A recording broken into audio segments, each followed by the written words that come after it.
വളർത്തുമൃഗങ്ങളെ വളർത്തുമ്പോൾ അവയ്ക്ക് എന്നും വീട്ടിലെ ഒരു അംഗത്തിന്റെ സ്ഥാനമാണ് നൽകുന്നത്. ഒറ്റയ്ക്ക് താമസിക്കുന്നവർക്കാണ് പലപ്പോഴും കൂട്ടായി വളർത്തുമൃഗങ്ങൾ ഉണ്ടാകാറ്. അവരുടെ ഏകാന്തവാസത്തിന് എന്നും തണലായി ഇക്കൂട്ടർ ഉണ്ടായിരിക്കും.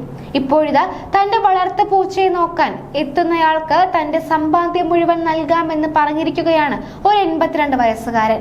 ചൈനയിലെ ഗ്വാൻഡോണിൽ താമസിക്കുന്ന ലോങ്ങിന്റേതാണ് ഈ തീരുമാനം. തന്റെ മരണത്തിന് ശേഷവും ജീവിച്ചിരിക്കുന്ന തന്റെ പൂച്ചയ്ക്ക് സുരക്ഷിതമായ ജീവിതം ഉറപ്പാക്കാനായി സ്വന്തം ആസ്തിയും സമ്പാദ്യവും മുഴുവൻ ആ പൂച്ചയെ നോക്കുന്ന വ്യക്തിക്ക് സമർപ്പിക്കാൻ മുന്നിട്ടിറങ്ങിയിരിക്കുകയാണ് ഇദ്ദേഹം. ഇയാളുടെ ഭാര്യ വർഷങ്ങൾക്ക് മുൻപ് മരിച്ചു. ഇരുവർക്കും കൂട്ടുകളില്ലായിരുന്നു. ജീവിതത്തിലാകെ കൂട്ടായുള്ളത് തെരുവോരത്ത് നിന്നും കിട്ടിയ പൂച്ചകളായിരുന്നു. 4 പൂച്ചകളെ എടുത്ത് പരിപാലിച്ചു. അതിലൊന്ന് മാത്രമാണ് ഇപ്പോൾ ജീവിച്ചിരിക്കുന്നത്. ഷിയാൻബ എന്നാണ് ഈ പൂച്ചയുടെ പേര്. അതിനാൽ തന്നെ അതിന്റെ അന്ത്യം വരുന്നത് വരെ പരിപാലിക്കാൻ തയ്യാറുള്ള ഒരു വിശ്വസ്തനെ താൻ തേടുകയാണെന്ന് ലോങ് ജുവാങ്ഡോങ് റേഡിയോയ്ക്കും ടെലിവിഷൻ ചാനലുകൾക്കും നൽകിയ അഭിമുഖത്തിൽ വ്യക്തമാക്കി.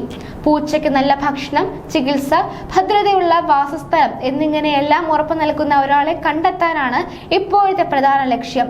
ലോങ്ങിന്റെ ആഗ്രഹം നടന്നാൽ ആ വ്യക്തിക്ക് അപ്പാർട്ട്മെന്റും സാമ്പത്തിക ശേഖരവും കൈമാറാനാണ് നീക്കം.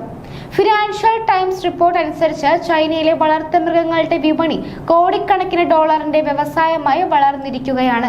2024 ചെലവ് ഏകദേശം $42 ബില്യൺ ഡോളറിലെത്തി. അതായത് ഏകദേശം 3.5 ലക്ഷം കോടി രൂപ. ഇത് മുൻ വർഷത്തെ അപേക്ഷിച്ച് 7.5% വർധനവാണ് ഉണ്ടാക്കിയത്. നഗരപ്രദേശങ്ങളിൽ വളർത്തുമൃഗങ്ങളെ വാങ്ങുന്നത് വർദ്ധിച്ചു വരികയാണ്. ചൈനയിലെ നഗരങ്ങളിൽ വളർത്തുമൃഗങ്ങളുടെ എണ്ണം ഉടൻ തന്നെ ചെറിയ കുട്ടികളെക്കാൾ കൂടുമെന്നാണ് കണക്കുകൾ സൂചിപ്പിക്കുന്നത്. യുവതലമുറകൾ, പ്രത്യേകിച്ച് 1990കളിലും 2000കളിലും ജനിച്ചവർ വളർത്തുമൃഗങ്ങളെ കുടുംബാംഗങ്ങളായി പരിഗണിച്ച് ഉയർന്ന നിലവാരമുള്ള ഭക്ഷണം, ആരോഗ്യ സംരക്ഷണം, ഗ്രൂമിംഗ്, അനുബന്ധ ഉപകരണങ്ങൾ, മരണാന്തര ചടങ്ങുകൾ എന്നിവയ്ക്കായി ധാരാളം പണം ചെലവഴിക്കുന്ന പ്രവണതയാണ് നിലവിലുള്ളത്.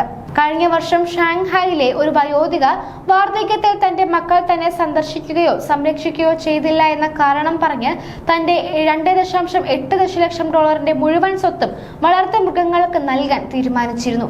അത് വലിയ വാർത്തയാവുകയും ചെയ്തിരുന്നു.